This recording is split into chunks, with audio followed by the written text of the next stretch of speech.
अस्सलाम वालेकुम नाज़रीन। 70s में एक मूवी थी। उसमें एक बाप अपने बेटे को नसीहत कर रहा होता है कि जब मेरे दुश्मन मुझे मार दें और वो आपके पास आएँ कि आप मुकम्मल तौर पे हमारे साथ सुलह कर लें और इस लड़ाई को ख़त्म कर लें, तो सबसे पहले जो आपके पास ये डील लेके आने वाला हो या जो पैगाम रसा हो उसको ख़त्म कर दें, उससे तल्लुक़ात ख़त्म कर दें, क्योंकि वो गद्दार होगा। तो इस तरह की इस जंग में भी काफ़ी ज़्यादा जो ईरान और इसराइल की जंग है, इसमें काफ़ी ज़्यादा टैक्टिक्स इस्तेमाल की जा रही है, क्योंकि जो लीडरशिप है ईरानी वो अभी तक सामने नहीं आ पा रही। जो मुज्तबा खुमनाई हैं या उसके अलावा जहाँ से ये अटैक्स हो रहे हैं और कौन अब इस मुकम्मल जंग को लीड कर रहा है, इसके हवाले से अमेरिका और इसराइल को मुकम्मल तौर पे इंफॉर्मेशन नहीं मिल रही। मुज्तबा खुमनाई के बारे में दावा किया गया कि वो ज़ख्मी हैं और रशिया शिफ्ट हो गए हैं, वहाँ पे उनका ट्रीटमेंट चल रहा है। उसके अलावा मज़ीद जो भी लीडरशिप है वो सारी अंडरग्राउंड है, कोई भी सामने नहीं है। ये वाली चीज़ अमेरिका और इसराइल के लिए परेशान कुन है कि वो अब किस हदफ को टारगेट करें। इसके लिए अमेरिका ने ऐलान किया कि हम 5 दिन के लिए जंग रोक रहे हैं। वो जंग रोकते हैं, साथ ही वो कहते हैं हम मज़ाकरात शुरू कर रहे हैं। मज़ाकरात में वो मुख्तलिफ़ ममालिक का नाम इस्तेमाल करते हैं कि हमारी उनके साथ इनके ज़रिए बातचीत हुई है। जब उनकी बातचीत हुई है तो उसके बाद ईरान ने इन मज़ाकरात को मुकम्मल तौर पे मुस्तरद कर दिया। ईरान कहता है हम आपसे कोई मज़ाकरात नहीं करेंगे, क्योंकि ये मज़ाकरात नहीं हैं, ये एक चाल है ताकि इनको फंसाया जा सके और मुबैना तौर पे कि जो लीडरशिप है वो बाहर आ जाए। ये उनको लग रहा है ईरान को। इसके ज़रिए वो कहते हैं हम इस तरीके में नहीं फंसेंगे, क्योंकि इसमें कोई भी जो शराइत थी डोनाल्ड ट्रंप की वो एक कॉमन सेंस वाली बात है, जो अगर बंदा पढ़े, जो सामने आ रही हैं मुख्तलिफ़ अखबारात में रिपोर्ट हुई है, अगर वही शराइत हैं तो उनमें कोई भी जंग बंदी की शराइत मुकम्मल तौर पे नहीं है। उसमें सिर्फ ये एक टाइम डिलिंग टैक्टिक्स है कि वो थोड़ा सा टाइम ले ले अमेरिका और दोबारा से अच्छी तैयारी करके हमला करे। एक साइड पे वो मज़ाकरात की बात कर रहा है कि हम मज़ाकरात करेंगे, दूसरी साइड पे वो लगातार अपनी जो भी फोर्सेस हैं वो ईरान के इर्द गिर्द इकट्ठी कर रहे हैं, ताकि ईरान के ऊपर एक बहुत ही बड़ा अटैक किया जाए। तो अगर आप यहाँ पे हमारे साथ अभी तक हैं, चैनल को सब्सक्राइब कर लें। मैं आगे डिटेल आपको बताता हूँ।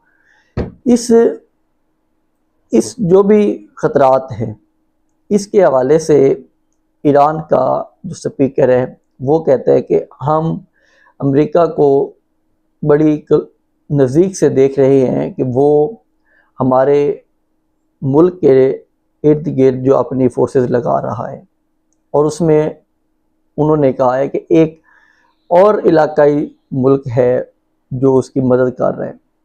एक इलाकाई मुल्क के हवाले से काफ़ी ज़्यादा अखबारात में भी बात आ रही है कि, और डोनाल्ड ट्रंप ने भी उसका बोला है कि वो लगातार डोनाल्ड ट्रंप को कह रहे हैं कि आप हमला करें और इस जंग को कंटिन्यू रखें। वो इस जंग को रोकना नहीं चाहते। यहाँ पे काफ़ी सारी चीज़ें आती हैं कि अगर ये मुज़ाकरात सीरियस होते तो ये वाली काम करने की ज़रूरत क्या है। ये काम इस वजह से किया जा रहा है, अगर ईरान के साथ मुज़ाकरात नाकाम होते हैं तो फ़ौरन से एक बड़ा अटैक कर दिया जाए। और उनके अटैक करने का मकसद एक तो खारकी जजीरा है जो ईरान को 90% एक्सपोर्ट देता है, वहाँ से ईरान अपनी 90% एक्सपोर्ट करता है। वो चाहते हैं कि हम वहाँ पे कब्ज़ा कर लें और वहाँ से ही ऑयल जाता है चाइना को या बाकी जो ममालिक हैं वहाँ पे जो ईरान अपने एक्सपोर्ट करता है। और अमेरिका का यहाँ पे टारगेट अलग है, इसराइल का टारगेट अलग है। इसराइल नहीं चाहता कि ईरान मुकम्मल तौर पे जंग ख़त्म करके सुकून से बैठ जाए। इसराइल का टारगेट है कि वो ईरान को ख़त्म करे, उसके बाद फिर उसके अगले टारगेट हैं। अमेरिका का जो यहाँ पे टारगेट है वो ये है कि वो चाइना को जो यहाँ से ऑयल जाता है वो ख़त्म करे, और चाइना की जो यहाँ पे लाइफ लाइन है ऑयल के वाले से वो कट करे और उसको ख़त्म करे। अमेरिका अपने मकासद लेके चाइना के ख़िलाफ़ आया हुआ है, जो सारी अभी तक रिपोर्ट्स में शाये हुई हैं और उनमें सामने आ रही है, और एक तजिया लग रहा है कि वो उसका टारगेट अलग है और इसराइल का टारगेट अलग है। अब इन टारगेट्स में दोनों डिवाइड भी हैं, लेकिन उनका एक टारगेट है कि ईरान में रजीम चेंज, कि ईरान में रजीम चेंज किया जाए। उन्होंने आयतुल्लाह खुमनाई को शहीद किया, रजीम चेंज नहीं हुआ। उसके बाद अली लरिंजानी एक बड़ी शहादत थी ईरान की तरफ से, उन्हें शहीद किया, रजीम चेंज नहीं हुआ। उनका ये टारगेट था कि अवाम बाहर निकले।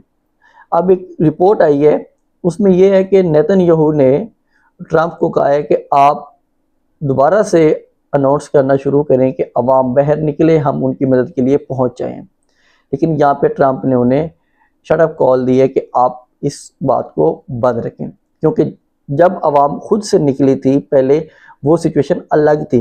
अब इन्होंने उनके सुप्रीम लीडर को भी शहीद कर लिया है और उसके अलावा काफ़ी कुछ चेंज हो चुका है।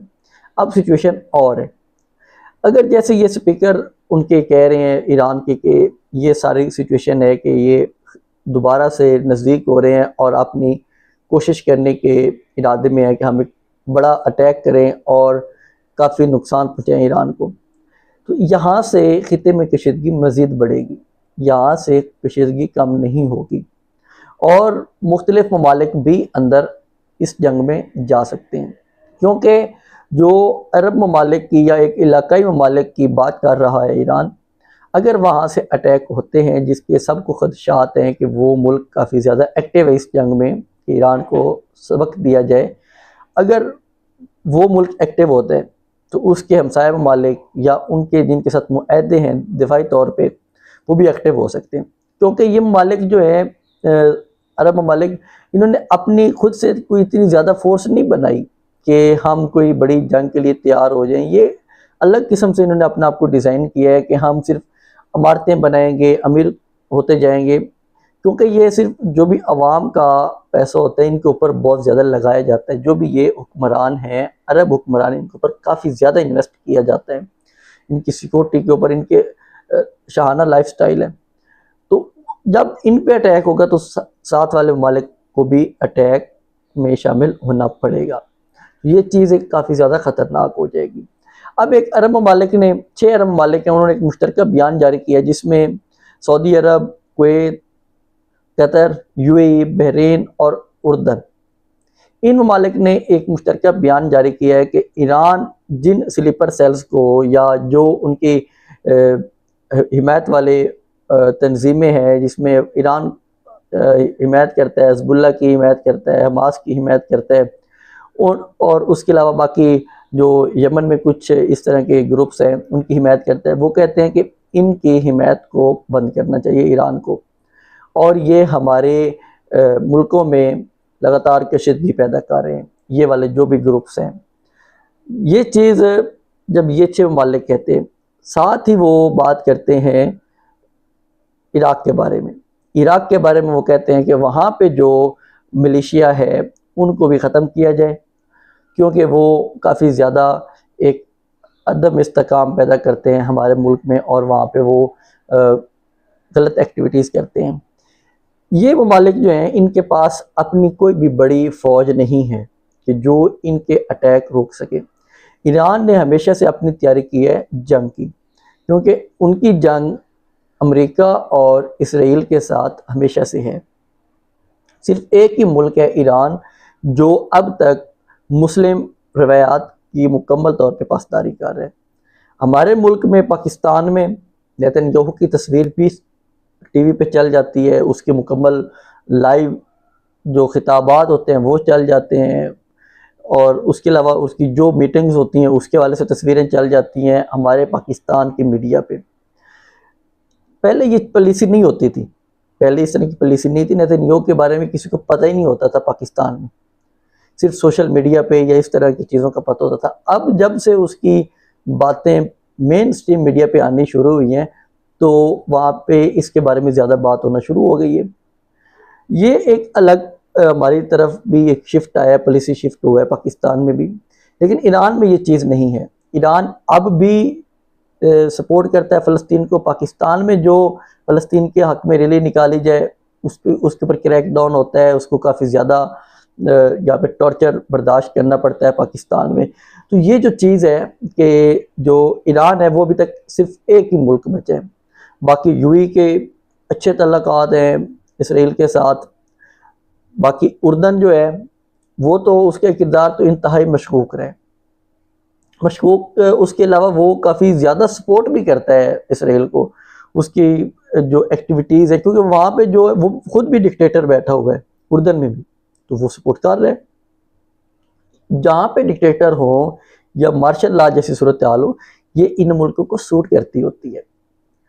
उसके बाद जो सऊदी है उसके वाले से काफ़ी ज़्यादा रिपोर्ट्स आ रही है कि वो तो इस जंग में शामिल होने की कोशिश कर रहा है। जो भी वॉल स्ट्रीट जर्नल है या न्यूयॉर्क टाइम्स में काफ़ी ज़्यादा इसके हवाले से रिपोर्ट्स आई हैं। ट्रंप ने खुद भी बयान दिया एक कि सऊदी अरब उनके साथ शुरू से ही इस जंग में शामिल है।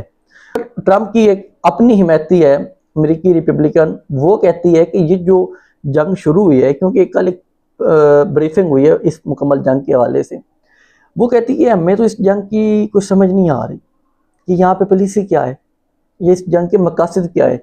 वो ट्रंप की बहुत बड़ी हिमायती रिपब्लिकन कांग्रेस की रुकन है, लेकिन वो भी कह रहे हैं कि हमें इस जंग की समझ नहीं आ रही कि डोनाल्ड ट्रंप के मकासद क्या है।